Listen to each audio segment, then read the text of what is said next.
Indian Rebellion of 1857. Delhi. Early on the 11th of May, the first parties of the 3rd Cavalry reached Delhi. From beneath the windows of the king's apartments in the palace, they called on him to acknowledge and lead them. Bahadur Shah did nothing at this point, apparently treating the sepoys as ordinary petitioners, but others in the palace were quick to join the revolt. During the day, the revolt spread. British officials and dependents, Indian Christians and shopkeepers within the city were killed, some by sepoys and others by crowds of rioters. There were 3 battalion-sized regiments of Bengal native infantry stationed in or near the city. Some detachments quickly joined the rebellion, while others held back but also refused to obey orders to take action against the rebels. In the afternoon, a violent explosion in the city was heard for several miles. Fearing that the arsenal, which contained large stocks of arms and ammunition, would fall intact into rebel hands, the 9 British ordnance officers there had opened fire on the sepoys, including the men of their own guard. When resistance appeared hopeless, they blew up the arsenal. 6 of the 9 officers survived, but the blast killed many in the streets and nearby houses and other buildings. The news of these events finally tipped the sepoys stationed around Delhi into open rebellion. The sepoys were later able to salvage at least some arms from the arsenal, and a magazine 2 miles outside Delhi, containing up to 3,000 barrels of gunpowder, was captured without resistance. Many fugitive British officers and civilians had congregated at the Flagstaff Tower on the ridge north of Delhi, where telegraph operators were sending news of the events to other British stations. When it became clear that the help expected from Meerut was not coming, they made their way in carriages to Karnal. Those who became separated from the main body or who could not reach the Flagstaff Tower also set out for Karnal on foot. Some were helped by villagers on the way, others were killed. The next day, Bahadur Shah held his first formal court for many years. It was attended by many excited sepoys.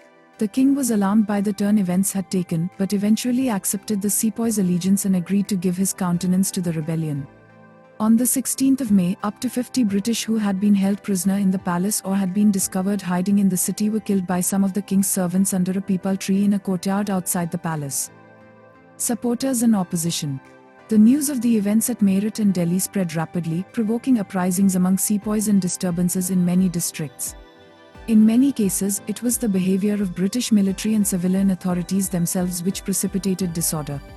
Learning of the fall of Delhi, many company administrators hastened to remove themselves, their families and servants to places of safety. At Agra, 160 miles from Delhi, no less than 6,000 assorted non-combatants converged on the fort. The military authorities also reacted in disjointed manner. Some officers trusted their sepoys, but others tried to disarm them to forestall potential uprisings. At Banaras and Allahabad, the disarmings were bungled, also leading to local revolts. Most Muslims did not share the rebels' dislike of the British administration and their ulema could not agree on whether to declare a jihad. There were Islamic scholars such as Maulana Muhammad Qasim Nanotavi and Maulana Rashid Ahmad Gangohi who took up arms against the colonial rule. But a large number of Muslims, among them ulema from both the Sunni and Shia sects, sided with the British. Various Ahl-i Hadith scholars and colleagues of Nanotavi rejected the jihad. The most influential member of Ahl-i Hadith ulema in Delhi, Maulana Saeed Nazir Hussain Delvi, resisted pressure from the mutineers to call for a jihad and instead declared in favor of British rule, viewing the Muslim-British relationship as a legal contract which could not be broken unless their religious rights were breached. Although most of the mutinous sepoys in Delhi were Hindus, a significant proportion of the insurgents were Muslims. The proportion of Ghazis grew to be about a quarter of the local fighting force by the end of the siege and included a regiment of suicide Ghazis from Gwalior who had vowed never to eat again and to fight until they met certain death at the hands of British troops.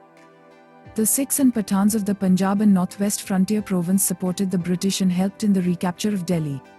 Historian John Harris has asserted that the Sikhs wanted to avenge the annexation of the Sikh Empire 8 years earlier by the company with the help of Purbiyas, Biharis and those from the United Provinces of Agra and Oudh who had formed part of the East India Company's armies in the First and Second Anglo-Sikh Wars. He has also suggested that Sikhs felt insulted by the attitude of sepoys who, in their view, had beaten the Khalsa only with British help. They resented and despised them far more than they did the British. The Sikhs feared reinstatement of Mughal rule in northern India because they had been persecuted heavily in the past by the Mughal dynasty. Sikh support for the British resulted from grievances surrounding sepoys' perceived conduct during and after the Anglo-Sikh Wars. Firstly, many Sikhs resented that Hindustanis, Purbiyas in service of the Sikh state had been foremost in urging the wars, which lost them their independence. Sikh soldiers also recalled that the bloodiest battles of the war, Chilianwala and Feroz Shah, were won by British troops, and they believed that the Hindustani sepoys had refused to meet them in battle. These feelings were compounded when Hindustani sepoys were assigned a very visible role as garrison troops in Punjab and awarded profit-making civil posts in Punjab. In 1857, the Bengal army had 86,000 men, of which 12,000 were British, 16,000 Sikh and 1,500 Gurkha. There were 311,000 native soldiers in India altogether, 40,160 British soldiers and 5,362 officers. 54 of the Bengal Army's 74 regular native infantry regiments mutinied, but some were immediately destroyed or broke up, with their sepoys drifting away to their homes. A number of the remaining 20 regiments were disarmed or disbanded to prevent or forestall mutiny. In total, only 12 of the original Bengal native infantry regiments survived to pass into the new Indian Army. All 10 of the Bengal light cavalry regiments mutinied. The Bengal Army also contained 29 irregular cavalry and 42 irregular infantry regiments. Of these, a substantial contingent from the recently annexed state of Awadh mutinied en masse. Another large contingent from Gwalior also mutinied, even though that state's ruler supported the British. The remainder of the irregular units were raised from a wide variety of sources and were less affected by the concerns of mainstream Indian society. Some irregular units actively supported the company, 3 Gurkha and 5 of 6 Sikh infantry units, and the 6 infantry and 6 cavalry units of the recently raised Punjab Irregular Force. On the 1st of April 1858, the number of Indian soldiers in the Bengal Army loyal to the company was 80,053. However, large numbers were hastily raised in the Punjab and northwest frontier after the outbreak of the rebellion. The Bombay Army had 3 mutinies in its 29 regiments, whilst the Madras Army had none at all, although elements of one of its 52 regiments refused to volunteer for service in Bengal. Nonetheless, most of southern India remained passive, with only intermittent outbreaks of violence. Many parts of the region were ruled by the Nizams or the Mysore royalty, and were thus not directly under British rule. The varied groups in the support and opposing of the uprising is seen as a major cause of its failure. The revolt. Initial stages. Bahadur Shah Zafar was proclaimed the emperor of the whole of India. Most contemporary and modern accounts suggest that he was coerced by the sepoys and his courtiers to sign the proclamation against his will. In spite of the significant loss of power that the Mughal dynasty had suffered in the preceding centuries, their name still carried great prestige across northern India. Civilians, nobility and other dignitaries took an oath of allegiance.